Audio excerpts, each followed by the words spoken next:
Hello, welcome to the Thrive Meetup. My name is Rowena Moraes, and I'm the host of the Thrive Meetup. Very happy to meet our guest today, Krista Goon. The purpose of the Thrive Meetup today is to talk about building visibility and impact and understanding that self-promotion can feel a little bit awkward. Okay. And we have many reasons for why we might shy away from making ourselves more visible. But here's the thing, visibility can open doors, visibility can create lots of new opportunities for you. And that is certainly been my experience. And I believe it has also been Krista's experience. And we feel that people can't support you, can't collaborate with you or champion your work if they don't know you. And so the key, the key really is to do it in a way that feels authentic and that reflects your credibility, your sense of values. So how do we do that? Well, I think we have a path that we can share, that I would like to share with you, and that Krista would like to share with you. So my guest today is Krista Goon.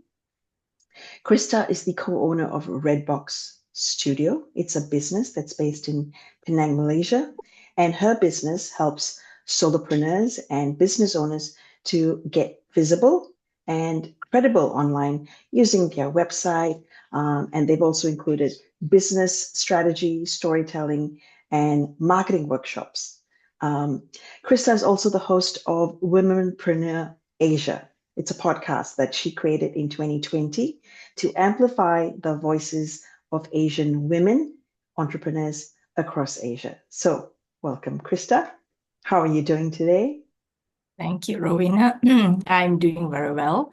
In Malaysia right now, it's what time is it? Yeah, it's early. So just to have a balance, we know that there are some of the people here joining us are from Australia, some are from Malaysia. So we have that. So yeah, I'm good. And thank you so much for the introduction. I think one of the things that both of us feel very strongly about is visibility. And whatever that we do, whether we're in a career or in business, if we don't have visibility, I think it's really hard to have your work seen. And I say that in all honesty, because all of us, and I think all of us here, we do great work. But if we do great work and no one sees it, it's kind of sad, right? It is. It is. Yeah.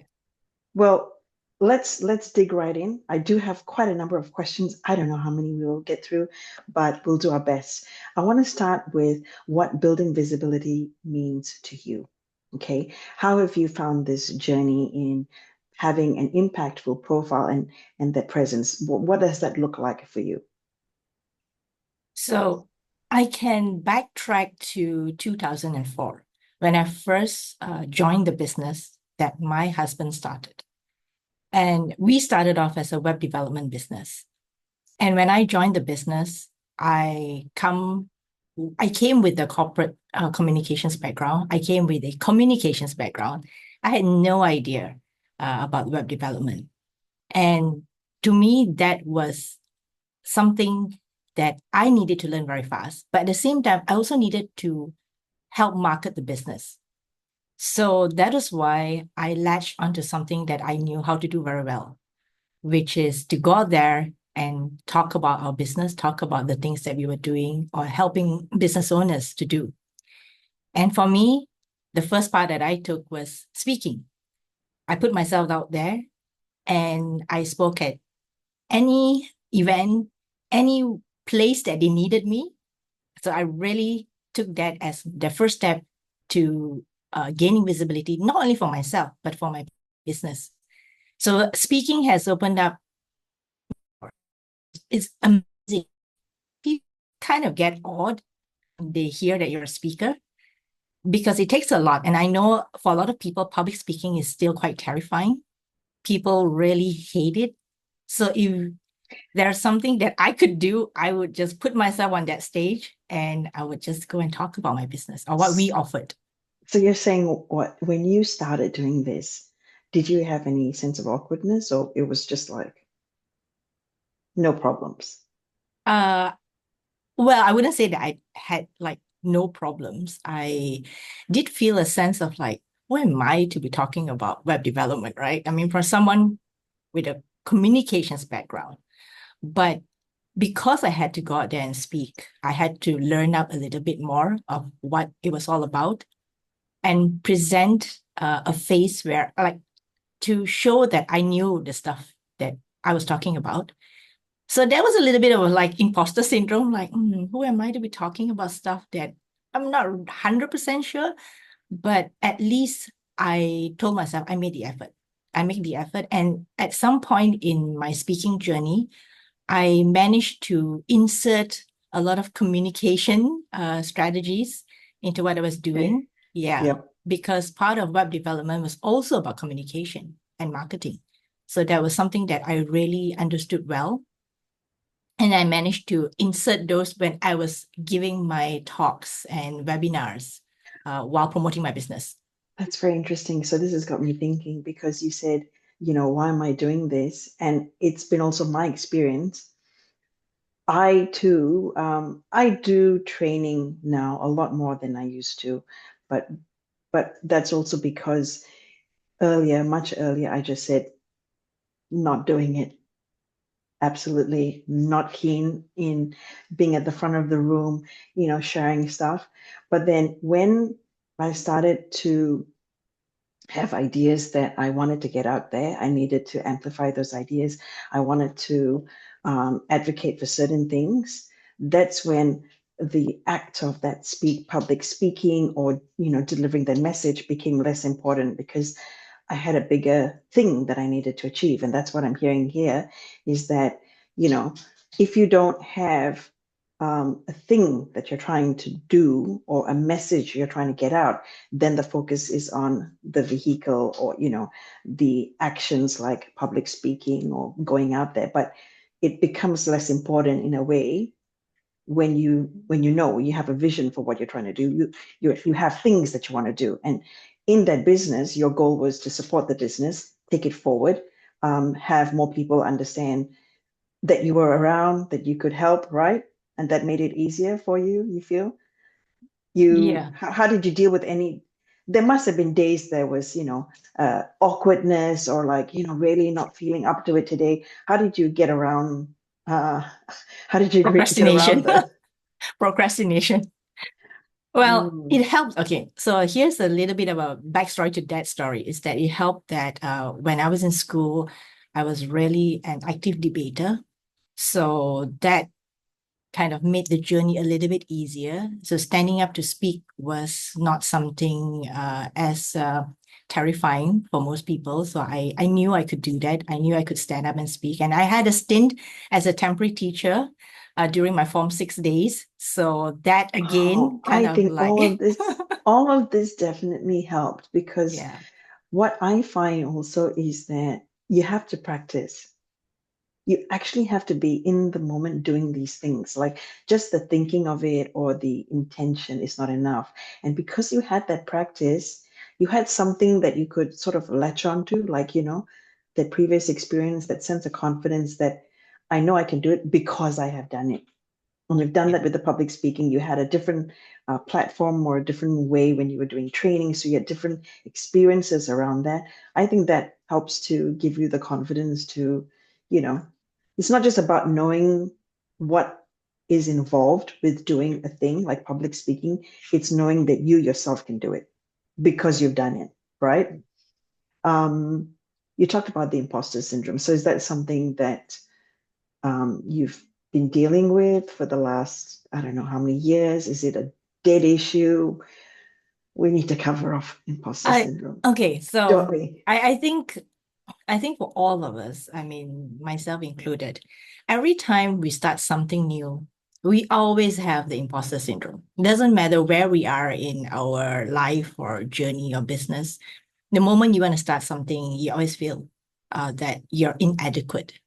You're not supposed to be there, right? You're not supposed to be doing that because you look around and you see, wow, all these experts, all these people have been doing it for up 10 years. And then here you are, a total newbie So I felt that in my business, of course, when I first started going out talking about web development and how to use websites for marketing. But I also recently felt that in 2020, when I started my podcast. So here I am, having been a podcast listener for a good 10 years before I even started mine in 2020. And I was just thinking to myself, who am I to be doing a podcast? And would anyone even listen? I mean, that's even the better question is, would anyone ever would even listen? And I knew doing a podcast was something, it took a lot of time. It took a lot of effort because mine is an interview style podcast whereby I have to contact my guests and get her on the podcast and prep her before that and do all the front end and back end work. So yeah, so I was thinking, is it worth it? Is the effort worth it? Is one, but the other thing is like, who would listen to me? I mean, here I am starting all over again. In a way, I felt I was starting all over again.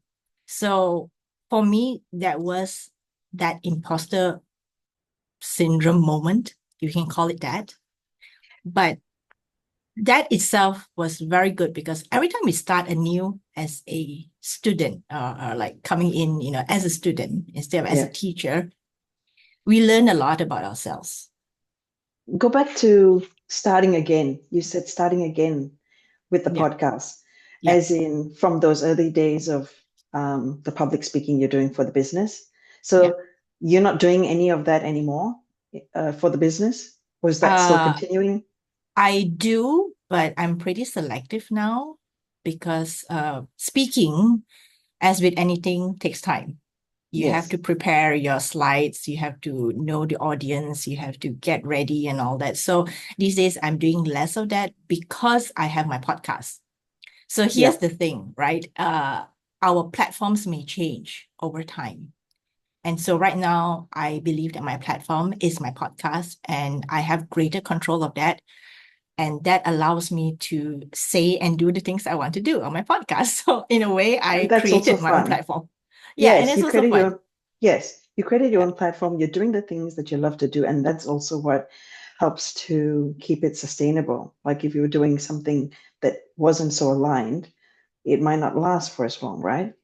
Um, what are some of the things that you've done to build more visibility and impact for yourself? Definitely the podcast is one of them. Hmm. Uh, of course, speaking. In the past, I used to do a lot of Let's speaking. let's go back earlier than 2020, because 2020 is when you started the podcast. Yeah. But you've been in business for a while. So if you think back, over that career journey and you think about, the early days, not necessarily that you got it right or whatever, and there could have been some that didn't work. But if you think back, are there any activities or things that you did consistently that you think, you know what, that was pretty critical at the time? Okay. So besides speaking, I went on social media. Okay. That was one. But of course, in the early years, social media wasn't as happening as is now, right? And that we didn't Mm. have that many platforms. We only had what? Facebook, Twitter, and I don't know whether you remember, there was a platform called Rise. It was so many years ago, Oh, RYZE. no, I There were don't so know. many of these little platforms here and there that I joined that was about, going out there and talking about what you could do. The other one, which I think most people kind of forget, is blogging. Yes, I was just going to ask. Okay. Yeah, So blogging was, blogging, yeah, a big writing, part of it. big, long articles or shorter articles.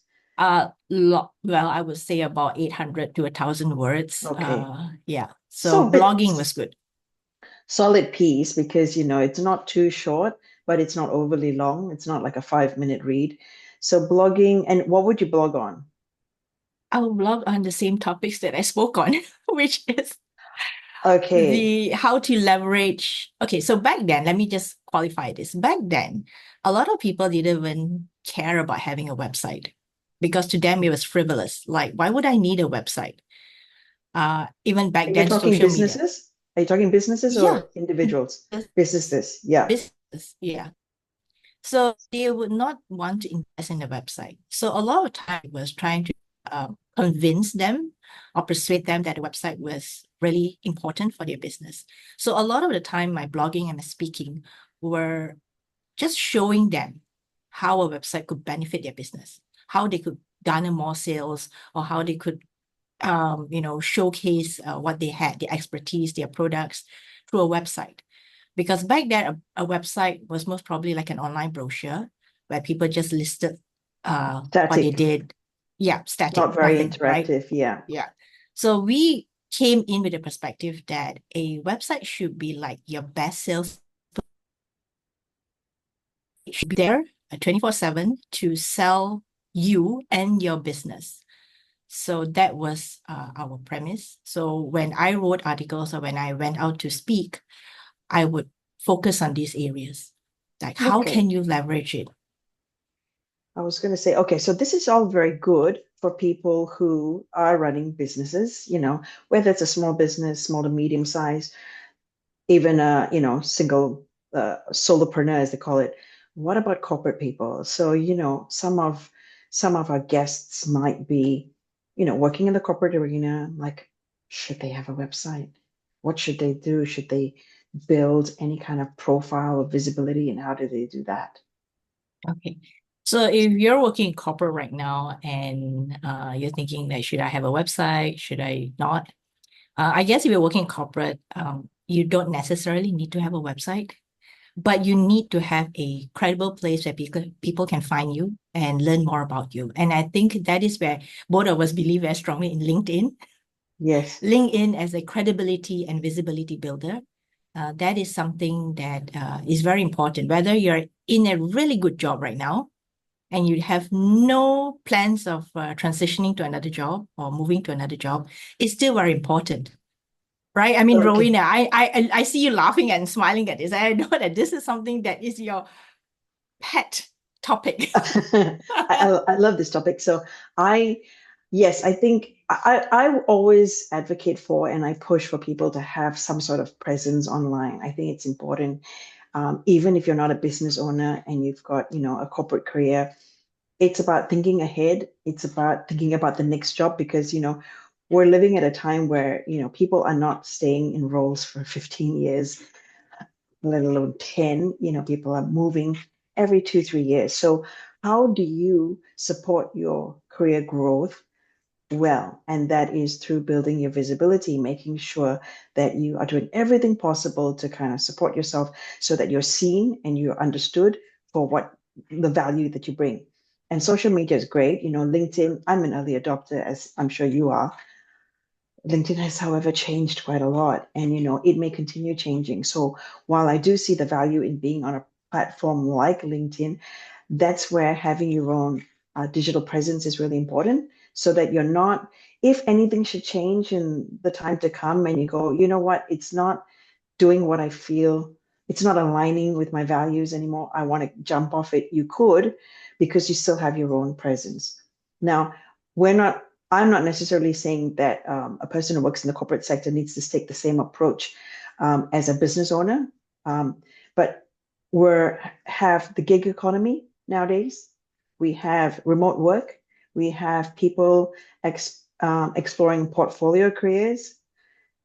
All of this just lines up and is sort of screaming, build your portfolio, build your body of work, make that visible, do it digitally because it's then supporting you 24/7, right? You want a situation where you're headhunted for your next role. You want a situation where before people meet you in that first meeting, that they can get a sense, I really want to, who is this Krista? I want to find out. They go to LinkedIn, they have a website, and even before they've met you, they have a sense of you, which they bring to that conversation. I think that just creates for a richer conversation. You have an ability to kind of um, shape what people think about you. So why would you not be proactive and say, I want to shape that narrative? What does that look like? Let me get started on that. So that's, to me, very powerful and very empowering. Can I add to that? Yes, please. Back in the day when I was still talking and speaking at websites, the first thing I'll do always, I will let my audience know, can you Google yourself? Again, these days I don't talk about Googling yourself. I say, can you ask AI about yourself, about you? Type in your name into AI and see what comes up. Because it's very fascinating what is out there about us. And if you don't like the stuff that you find about yourself out there, I think it's time to change that narrative. You don't like the narrative. If you like it, it's fine, right? I mean, if you like what AI or Google says about you, it's great. But if you find that something is missing or something that you want to be known for, it's not part of what you find online, I think it's time to ask yourself, why is that? Why is it that I'm not known for this, man? I want to be known for this. And that itself will be kind of like a wake-up call, like, okay, maybe I should work on this. And I want to give credit to Rowena because she introduced me to this concept called body of work, which means that whatever you do, I think these days we have to curate it, like it or not. We have to curate the work that we do or the things that we are putting out online so that when the time comes from someone who Googles us, for instance, a friend or a colleague or someone we met at an event, when they Google us, we want the right kinds of information to show up, the right kinds of work that gives us the right credibility to appear in front of that person, whether it's a headhunter or not. So I think that itself is very important for women, especially. I don't know about men, but women, we want to show up because we know it's sometimes a lot harder. I don't know, Rowena, did you watch the Blue Origin? Uh, Oh, yeah. okay. Yeah, So it is. we have our, opinions on Blue Origin, right? So Yes. yeah, so a lot of times things happen online or things are shown online, whether you like it or not, it's going to be there. So if it's going to be there, we might as well make it the best version of ourselves if we can curate that information.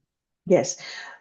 Your personal brand is yours, and that's a reminder of, what you've just said is a reminder that your personal brand exists, whether you like it or not, whether you are aware of it or not, it's there.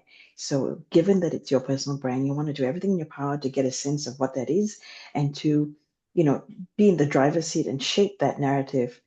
Because with digital, that narrative is now potentially being shaped by others around us. So if we choose to, for whatever reason, I don't really want to be visible online, I don't want to do these things online or whatever, then that narrative is still continuing. So I say be involved and, take charge because we're talking in relation to your own personal brand, not in relation to other things, because it will support you, it will help you in your career, whether you run a business or not. That's the one thing I want to be very clear.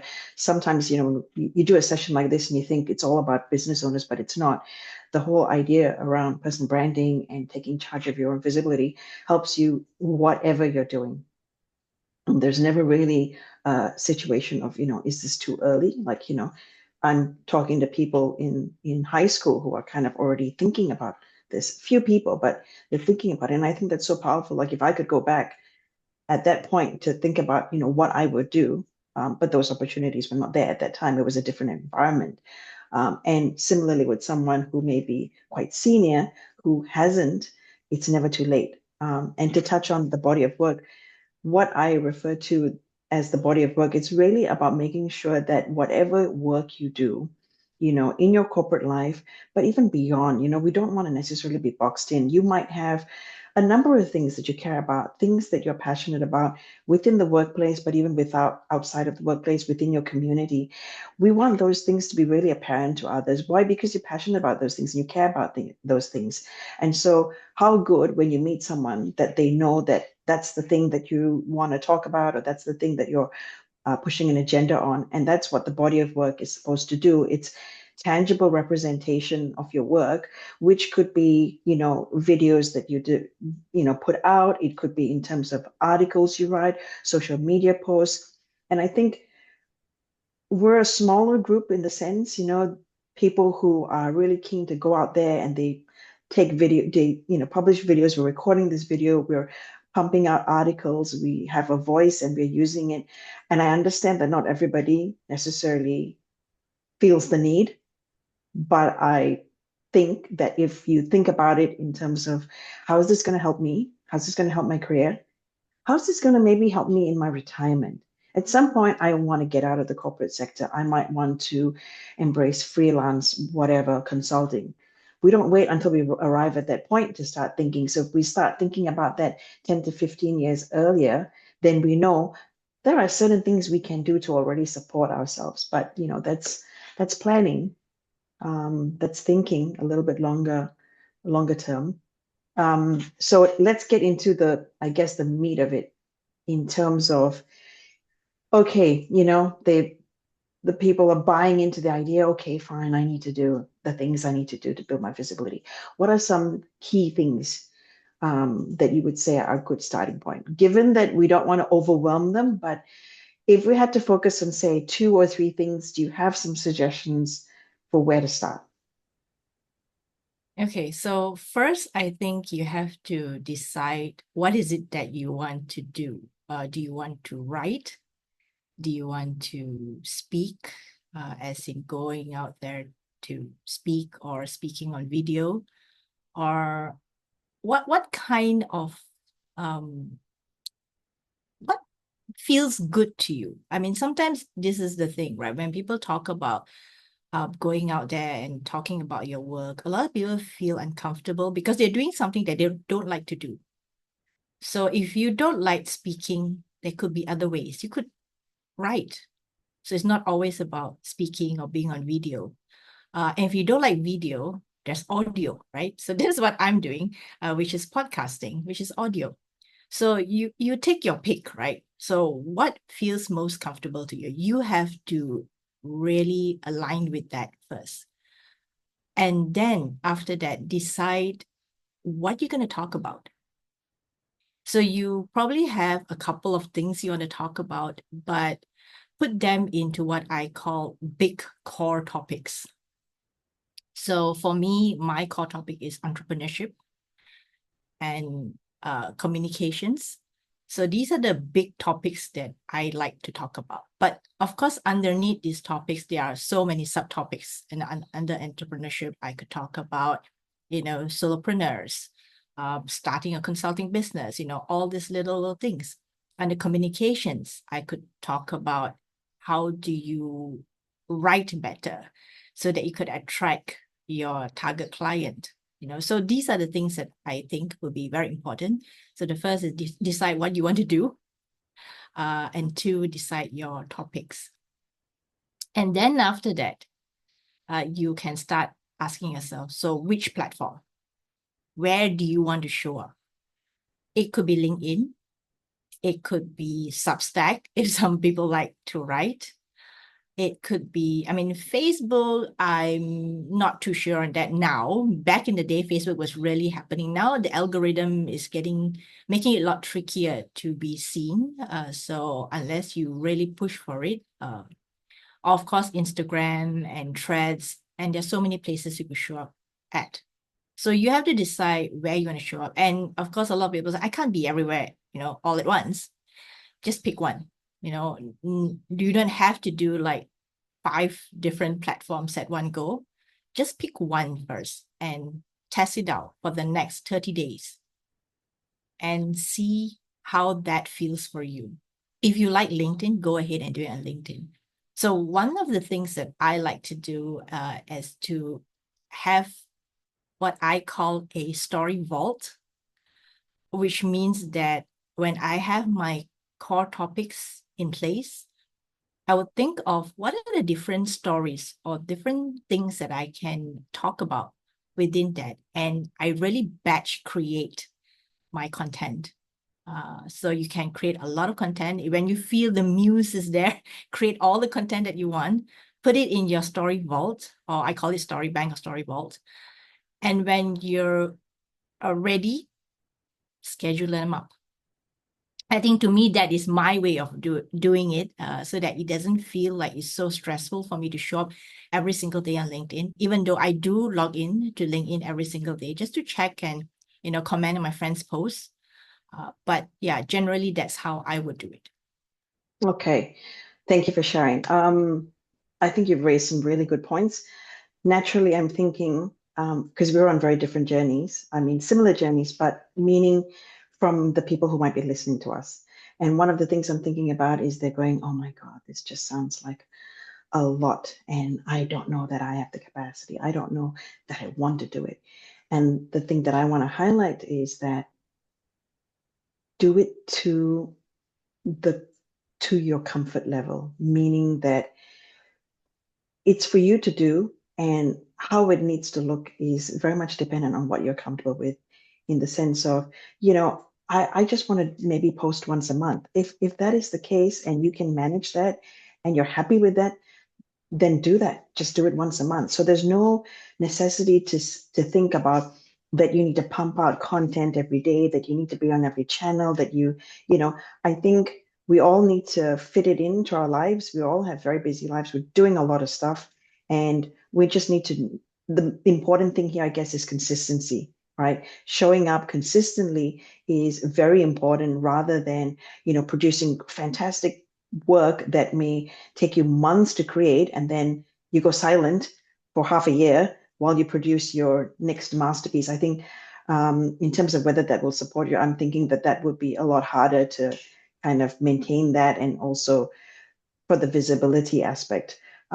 We are going to end the fireside chat shortly so we can open up to questions and discussion. So I want to take this time to thank you, Krista, so much for coming on today and sharing this, your journey with us. It's been a really wonderful chat, and we're like really getting into the heart of it. And I hope to be able to continue the conversation offline in the future. But if viewers are keen to hear more about you and learn more about your work, what do you suggest? How can they do that?